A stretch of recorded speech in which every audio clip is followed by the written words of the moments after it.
Friends, welcome to my टिक्सी kitchen. मेरा प्यार भरा नमस्कार, आपका टिक्सी किचन में स्वागत है। आज मैं आपके लिए सोट गरी के और मेवे के लड्डू बनाने जा रही हूँ, जो कि खाने में बहुत ही स्वादिष्ट हैं और इनको बनाना बहुत ही आसान है। इन लड्डुओं को हम जाड़ों में ज़्यादातर बनाते हैं। इन लड्डुओं से हमको बहुत सी प्रोटीन प्राप्त होती है और ये खाने में बहुत ही लाभदायक होते हैं तथा इनसे सर्दियों में कमर में दर्द, जोड़ों में दर्द में बहुत आराम मिलता है। तो चलिए आइए देखते हैं इनको बनाने के लिए हम सबसे पहले क्या लेते हैं। तो यहाँ हम सोट गरी के लड्डू बनाने के लिए सबसे पहले हमने 1 किलो गुड़ ले लिया है। चीनी का प्रयोग बिल्कुल नहीं करते। मखाने ले लेंगे। आधा किलो हम आटा ले लेते हैं। बादाम ले लेंगे। काजू ले लेते हैं थोड़े से। किशमिश ले लेंगे। थोड़ा सा सोट, आधी कटोरी सोट पाउडर ले लेते हैं। आधी कटोरी हल्दी पाउडर ले लेते हैं। हल्दी हमारे लिए बहुत ही फायदेमंद होती है। न्यू मॉम्स के लिए तो बहुत ही फायदेमंद होती है और हड्डियों में बहुत अच्छी लाभदायक होती है। इसके बाद में हम आधी कटोरी खसखस ले लेते हैं। 50 ग्राम हमने यहाँ पर गोंद ले रखा है। गोंद भी हमारे हड्डियों के लिए बहुत लाभदायक होता है। यहाँ मैंने गरी का बुरादा ले रखा है। आप चाहें तो आप गरी को कसकर भी ले कर सकती हैं। और यहाँ देसी घी ही यूज़ करेंगे हम। देसी घी जितना ज़्यादा से ज़्यादा होगा उतने ही लड्डू आपके बहुत अच्छे सॉफ्ट बनेंगे। तो चलिए आइए देखते हैं इन चीज़ों के साथ में हम सोट गरी के लड्डू कैसे बनाते हैं। तो उसका प्रोसेस चलिए आगे हम बढ़ाते हैं। सोट गरी के लड्डू को बहुत सी जगह सिठौरा भी बोलते हैं। तो चलिए सिठौरे के लड्डू बनाते हैं। यहाँ हमने सबसे पहले सूखा जो गोंद है उसको थोड़ा सा पीस लिया है, हल्का सा, जिससे छोटे छोटे दाने हैं।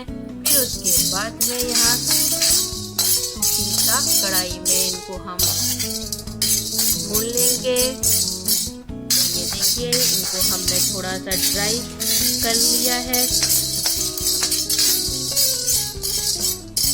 ये देखिए ये हमारे गोंद जो है ये अच्छे से फूल चुके हैं।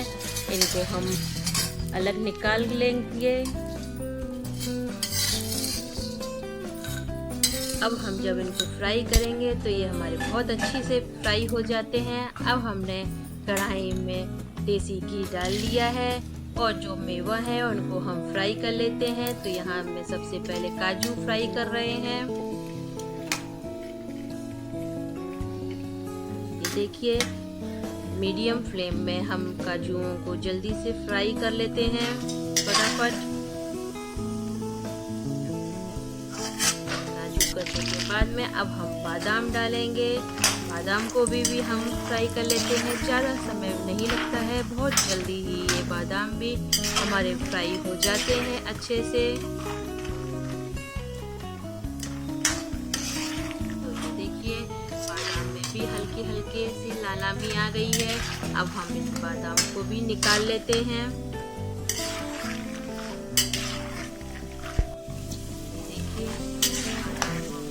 लेते हैं। बहुत ही अच्छे, बहुत ही टेस्टी और बहुत ही शरीर के लिए फायदेमंद होते हैं ये लड्डू। अब हम किशमिश को भी थोड़ा सा फ्राई कर लेंगे। किशमिश ज़्यादा देर फ्राई नहीं करेंगे, तुरंत घी में डालकर हमको तुरंत निकाल लेंगे। ज़्यादा देर फ्राई करने से ये फट भी सकती हैं, तो आप थोड़ा सी देर में करें।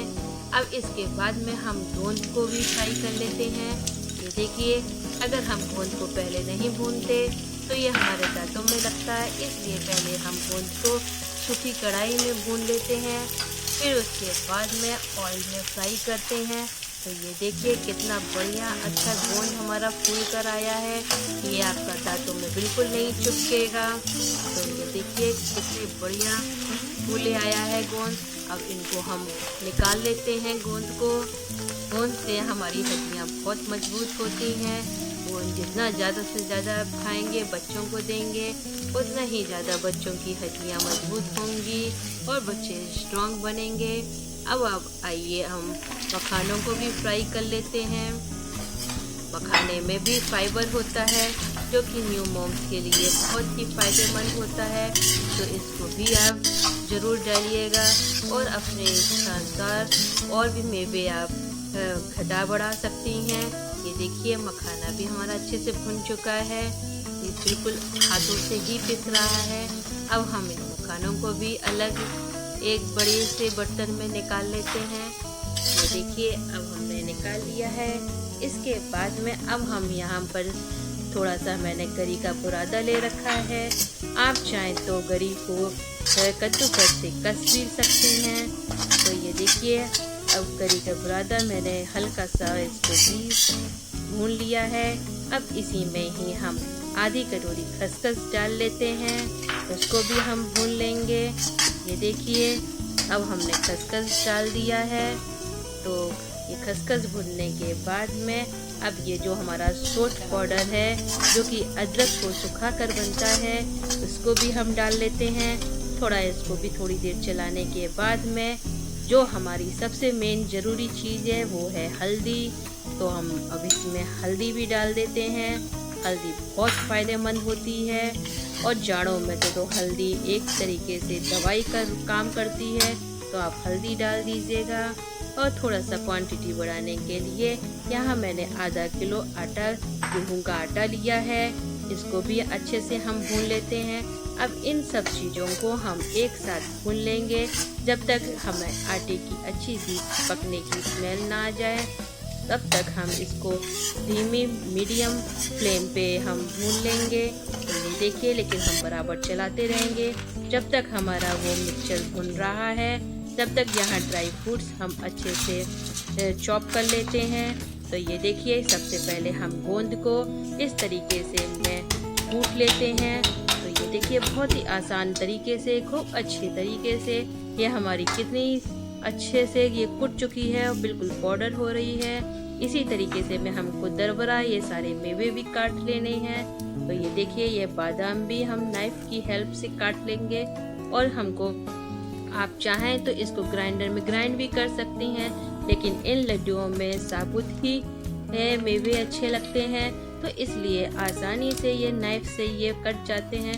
तो ये देखिए ये मैंने बादाम काट लिया। मखानों को तो हाथों से ही ऐसे ही हो जाएंगे आराम से। तो ये इस तरीके से में हमको ये मेवे सारे दरबरे कर लेने हैं। तो ये देखिए ये मैंने मेवों को इस तरीके से मैं कर लिया है और अब सारे मेवों को हम एक साथ मिला लेते हैं। तो ये लीजिए, चलिए आइए अब इन सब मेवों को मिला लेते हैं। ये देखिए खूब बढ़िया मज़ेदार, सुबह सुबह खाली पेट एक लड्डू पानी के साथ में आप खाएंगे, आपको मज़ा आ जाएगा और ज़रूर खाना चाहिए। और ये इन लड्डुओं को खाने से प्रोटीन बहुत अच्छा मिलता है, तो ज़रूर खाइए। ये देखिए ये हमारा आटा का भी मिक्सचर भुन चुका है। ये देखिए हाथों में बिल्कुल आटा नहीं चिपक रहा है, यानी कि हमारा ये मिक्सचर भुन चुका है। अब हम इसको भी इन मेवों में मिला लेते हैं। तो ये लीजिए ये मैंने जो ये भुना हुआ ये हमारा मटेरियल था, इनको भी मेवों में मिला दिया है। अब किसी स्पून या बड़े बर्तन के साथ में हम इसकी हेल्प से इसको अच्छे से मिक्स कर लेते हैं मेवे के साथ में। ये देखिए घुमा घुमा कर अच्छे से हम इनको मिक्स कर लेंगे।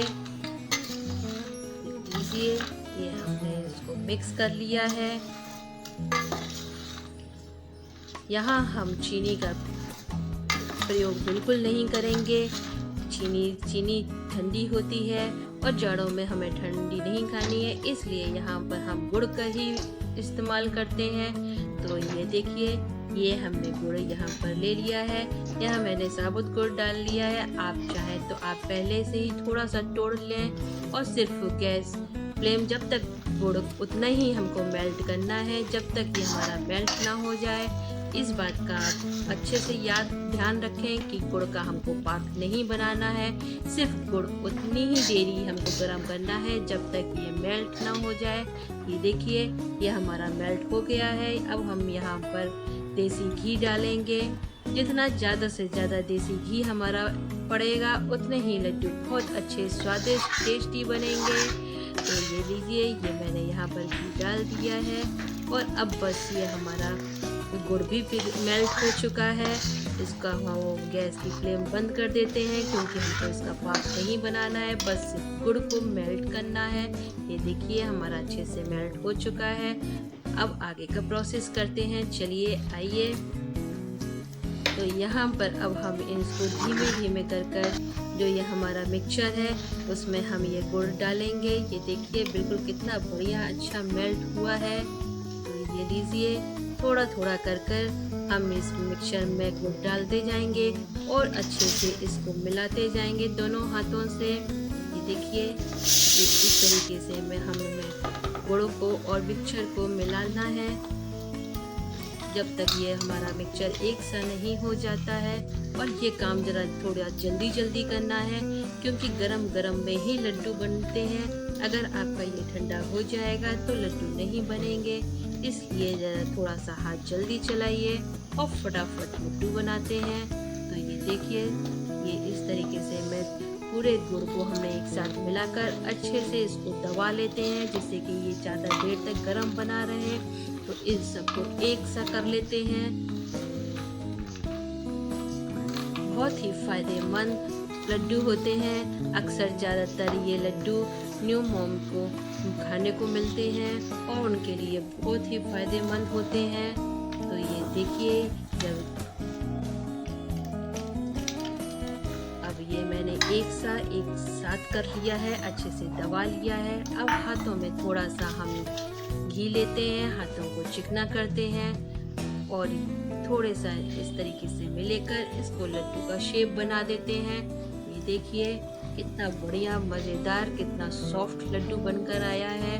और सुबह सुबह आप यकीन मानिए आप खा लेंगे, एक लड्डू को ही आप खा लेंगे पानी के साथ में तो आपका पेट भर जाता है और बहुत ही फायदेमंद होता है ये खाली पेट। और सर्दियों में तो बहुत ही फायदेमंद होगा। तो ये देखिए, ये मेरा ये लड्डू बन गया है। तो आप भी बनाइए मेरी रेसिपी देखकर। इसी तरीके से मैं बाकी भी लड्डू हम बना लेते हैं।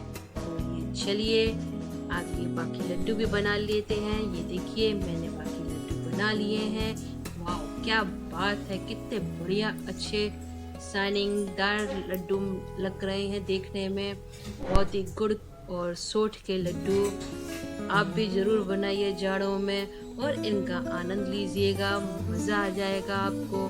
तो ये देखिए, कितने बढ़िया अच्छे सारे मेवा के साथ में आप चाहें तो इसमें मेवा और भी घटा बढ़ा सकती हैं, अपने फिलिंग और भी बढ़ा सकती हैं। तो ये देखिए, कितने बढ़िया अच्छे सॉफ्ट लड्डू बनकर तैयार हुए हैं। आइए एक लड्डू आपको तोड़कर भी दिखाते हैं। अगर आप यहाँ पर पाक ज़्यादा वैसा कड़ा कर देंगे तो ये लड्डू सॉफ्ट नहीं बनेंगे। ये देखिए, कितना सॉफ्ट लड्डू बनकर आया है। लीजिए, टेस्ट कर बताइए, बना है ना बढ़िया मज़ेदार। मेरी रेसिपी देखकर आप भी ज़रूर बनाइए और बताइए ये सोंठ गरी के लड्डू आपको कैसे लगे। अगर अच्छे लगे हों तो मेरी वीडियो को लाइक कीजिए, सब्सक्राइब कीजिए एंड कमेंट्स बॉक्स में कमेंट्स लिखना ना भूलिए। तो प्लीज़ ज़रूर बनाइए और बताइए आपके लड्डू कैसे बने और मेरी वीडियो आपको कैसी लगी। धन्यवाद।